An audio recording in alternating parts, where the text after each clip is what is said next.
जानते हैं कि नवरात्रे 9 होते हैं, लेकिन ये 9 ही क्यों होते हैं?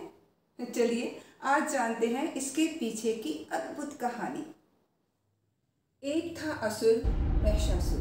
महिषासुर को ये वरदान मिला हुआ था कि ना तो उसे देव मार सकते हैं, ना उसे दानव मार सकते हैं और ना ही उसे मानव मार सकते हैं। तो फिर उसका अंत करेगा कौन?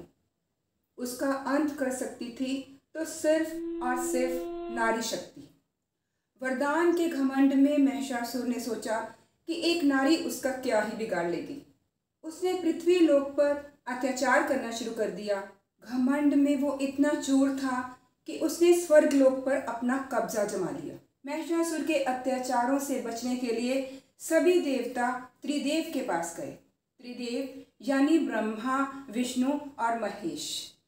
इन तीनों ने मिलकर माँ आदिशक्ति का सृजन किया। उन्होंने माँ आदिशक्ति को विशेष अस्त्र दिए और विशेष सवारी प्रदान की ताकि महिषासुर का अंत हो सके। माँ आदिशक्ति को शिव जी से मिला त्रिशूल, विष्णु जी से मिला चक्र, इंद्र से मिला वज्र, वरुण से मिला शंख, कुबेर जी से खड्ग और हिमालय ने अपनी खुद की सवारी शेर माँ आदिशक्ति को प्रदान किया ताकि महिषासुर का अंत हो सके। और अब शुरू हुआ महासंग्राम। महिषासुर कभी भैंसे का, कभी शेर का, कभी मानव का रूप धर धर के छल करता रहा, लेकिन माँ आदिशक्ति की कृपा और उनकी शक्ति दिन ब दिन बढ़ती गई। 9 रात्रि के घमासान युद्ध के बाद आखिरकार माता दुर्गा ने महिषासुर का वध किया और अधर्म का अंत हुआ।